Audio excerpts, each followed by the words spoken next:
Vida de San Isidoro de Sevilla.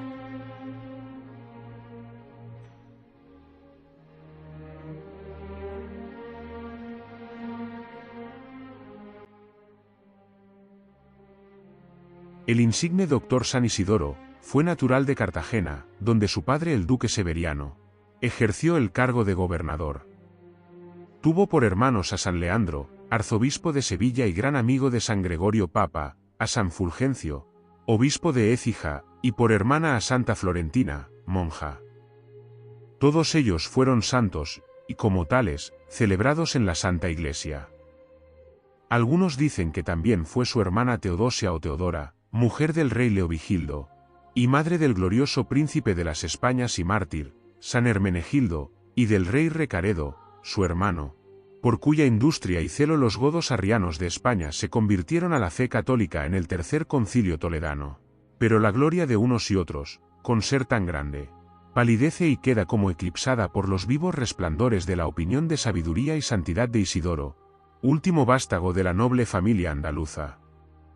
Insigne en santidad y doctrina, dice el martirologio romano, ilustró a España con su celo en favor de la fe católica y su observancia de las disciplinas eclesiásticas. El nombre de Isidoro se pronuncia con igual respeto por amigos y adversarios, y en todas las historias de nuestra genial literatura. Nació San Isidoro por los años de 570.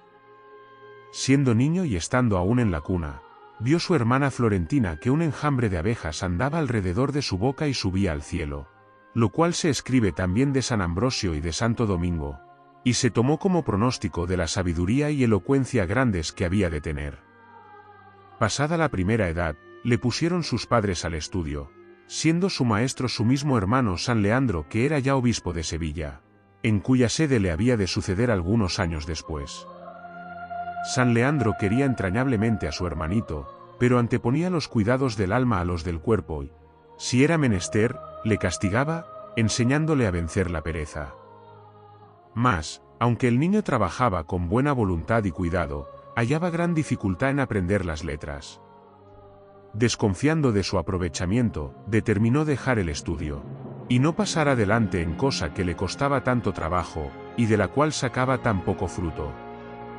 Estando en este pensamiento, se fue cierto día a pasear por el campo en vez de acudir a la lección, y anduvo vagando hasta que, rendido de sed y de cansancio, se le ocurrió sentarse junto a un pozo.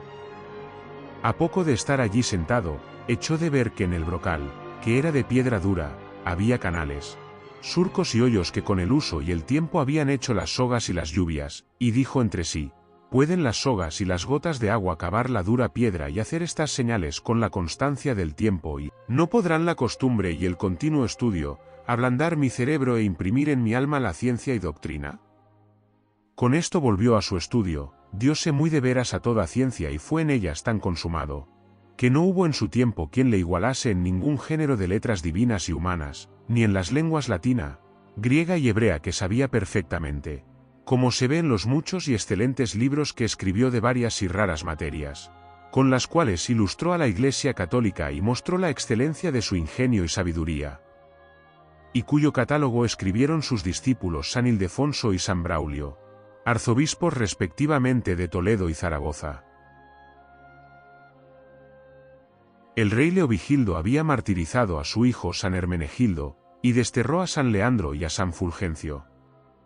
Se afligió sobremanera Isidoro con esto, pero no desmayó su ánimo, antes bien, quiso proseguir la lucha emprendida por sus dos hermanos contra los herejes, a los cuales se opuso con gran valor. Disputó con ellos con tanto celo, elocuencia y doctrina que no pudiendo resistirle ni responder a sus argumentos, trataron de matarle, teniendo por afrenta el verse vencidos de un mozo de tan pocos años, como entonces era Isidoro, y pusiéranlo por obra si Dios se lo hubiera consentido, pero le destinaba a mayores cosas. Entretanto llególe al rey Leovigildo la hora de la muerte, y como si en aquel supremo trance quisiera arrepentirse de sus horrendos delitos, y aplacar por algún medio la justa ira y venganza del Señor, hizo volver del destierro a San Leandro. Le llamó junto a sí, y le encargó de la crianza y tutela del joven príncipe Recaredo. Gran contento y alegría experimentó Isidoro con la vuelta del destierro de su hermano mayor, por lo mucho que le estimaba, y por las vivas ansias que tenía de pelear junto a él, en defensa de nuestra fe y sacrosanta religión. San Leandro tuvo noticia del grave peligro en que estaba Isidoro de perder la vida en manos de los arrianos. Le reprimió para que no disputase más con ellos, y determinó encerrarle en un monasterio para librarle del peligro, lo cual hizo, teniéndole recluso hasta que él murió. Y para que Isidoro se aprovechase de aquel retiro y se preparase en él debidamente a la vida eclesiástica, puso a su disposición los más sabios maestros que a la sazón florecían en España. Tuvo en ello San Leandro inspiración del Señor, que quería traer a su siervo Isidoro a extraordinaria santidad de vida, por la práctica rigurosa y constante de las virtudes monásticas, en aquellos años que vivió en el convento, cuyo recuerdo quedó grabado en su mente y corazón, como se echa de ver en sus escritos del monaquismo, y más todavía, en la sapientísima regla de 24 capítulos, que escribió para los monjes españoles. Aunque se refiera poca cosa de la vida que llevó Isidoro mientras fue monje, no cabe duda que se ejercitaría en todas las virtudes que deben resplandecer en un ministro del Señor, y se capacitaría para la carga del episcopado. Por lo cual no es de maravillar que al morir San Leandro, le sucediese Isidoro en la sede de Sevilla. Porque aunque estuviese escondido en el claustro, no había persona que se olvidase del joven clérigo, que años antes había defendido la verdadera fe con tanto denuedo y elocuencia. Habiendo muerto San Leandro y vacando la iglesia de Sevilla, el rey Recaredo, que deseaba proveerla de un singular y católico doctor, nombró a Isidoro por arzobispo y sucesor de su hermano en aquella silla, con grandísima satisfacción y contento de la ciudad de Sevilla, y de todo el reino de España, por la grande opinión que tenían de su santidad y doctrina. Todos se congratulaban de su exaltación, menos él, que lloraba y se tenía por indigno de aquella distinción, suplicando al rey que eligiese a otro que fuese digno de ella. Pero, viendo que no le valían sus ruegos, bajó la cabeza y rindióse a la voluntad del Señor. Pronto resplandecieron sus virtudes y el mundo quedó alumbrado con el brillo de su ciencia. Eran admirables su humildad, caridad, benignidad, afabilidad, modestia, paciencia y mansedumbre. Lo que más afligía su corazón de padre y pastor, eran los abusos y desórdenes del clero y el olvido de las leyes eclesiásticas. Con el fin de reglamentar la vida de los clérigos, y las relaciones de los sacerdotes con los obispos, juntó un concilio en Sevilla en el año 619 y otro en Toledo en el 633, restableciendo con ello en las iglesias españolas los estatutos apostólicos, los decretos de los padres y las principales instituciones de la Santa Romana Iglesia. Era piadosísimo con los pobres, apacible con los ricos, fuerte con los poderosos, devotísimo en la Iglesia, vigilante en la reforma de las costumbres, constante en la disciplina eclesiástica, suavísimo para todos, y para sí, riguroso y severo.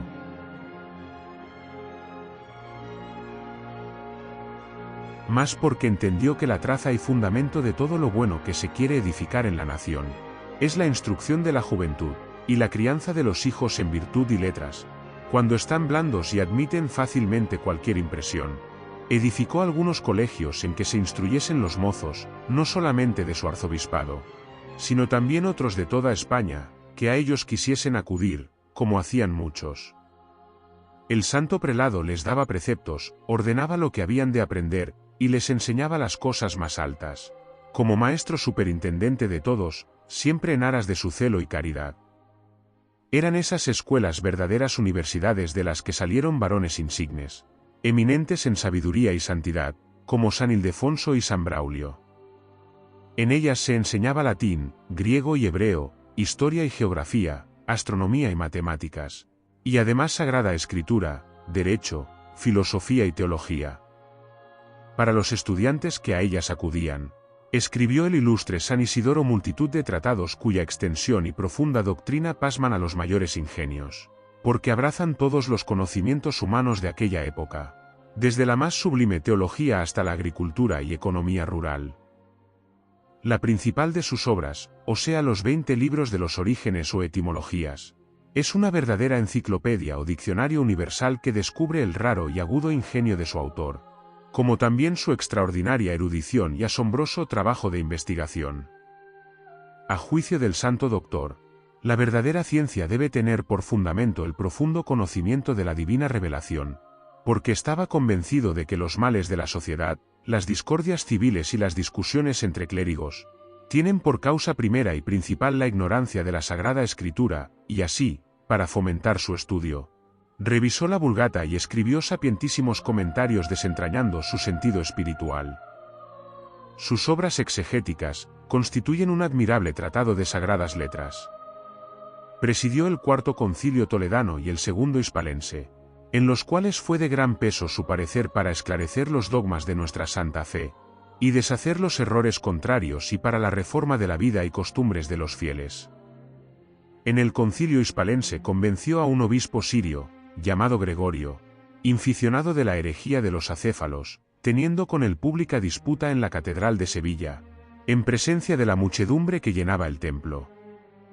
5 horas duró la disputa y al cabo Gregorio reconoció sus errores y los confesó, y se redujo a la fe católica por la doctrina y prudencia de San Isidoro, del cual dicen algunos que fue luego a Roma, llamado por San Gregorio Papa, que en Constantinopla había tenido muy estrecha amistad con San Leandro, su hermano, y le había dedicado el maravilloso libro de los Morales que escribió sobre Job.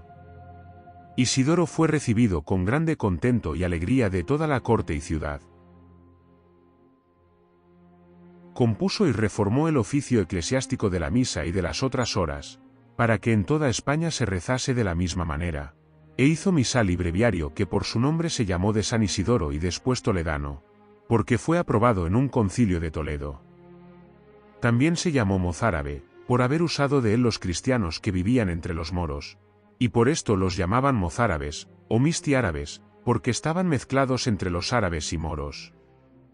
Hoy día hay 2 parroquias en la ciudad de Toledo que algunos días del año usan de este oficio de San Isidoro, y en la Santa Iglesia Catedral de esta ciudad existe la capilla de los mozárabes, con 8 capellanes, fundada por don Francisco Jiménez de Cisneros, arzobispo y cardenal de Toledo. También en Salamanca subsiste todavía una fundación algo posterior a Cisneros, hecha por el doctor Rodrigo Arias Maldonado, llamado el doctor de Talavera, por la que se celebra misa según el rito mozárabe 6 días al año.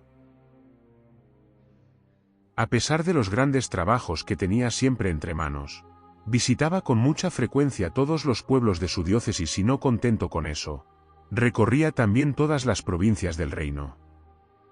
Llevado del encendido amor que tenía a las almas, y predicaba por doquier la salvadora doctrina evangélica.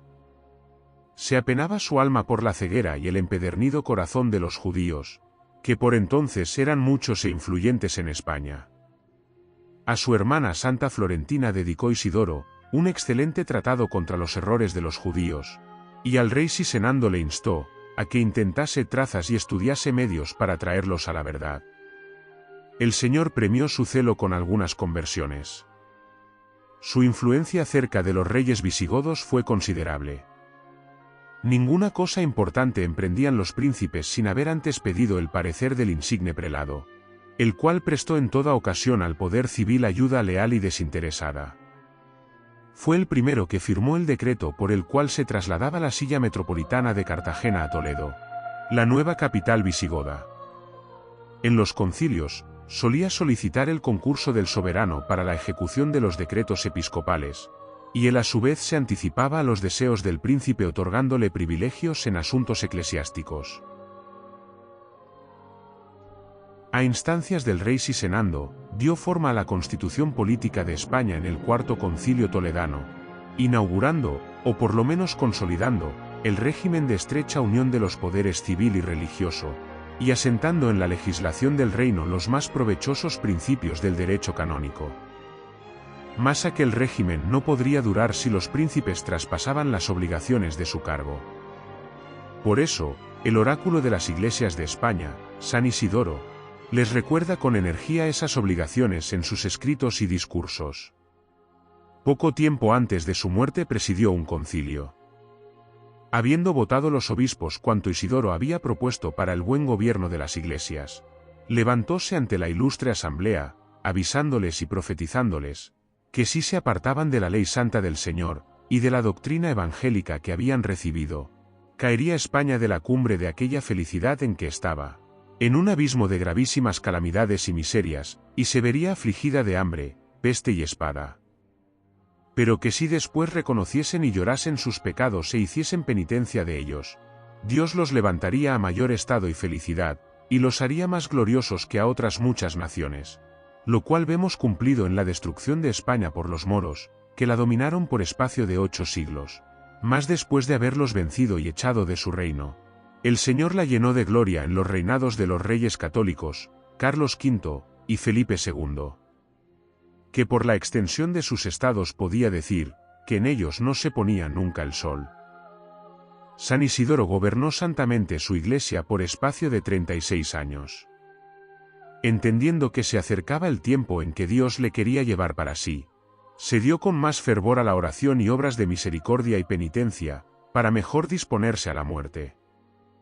Al cabo, habiendo hecho llamar a 2 obispos amigos suyos, Eparcio y Juan, se hizo llevar a la iglesia de San Vicente y, habiendo tomado asiento en el presbiterio en un lugar desde donde podía dar la postrera bendición a su amado pueblo, despojóse él mismo de sus vestidos, y cubiertas sus carnes de cilicios y ceniza, hizo al Señor esta oración: Señor Dios, que conoces el corazón de los hombres, tú que perdonaste al publicano todos sus pecados cuando humildemente se daba golpes de pecho allá lejos del altar, al que no se creía digno de acercarse, tú, que devolviste la vida a Lázaro 4 días después de su muerte, oye ahora mi confesión y aparta tus ojos de los innumerables pecados que cometí contra tu soberana majestad.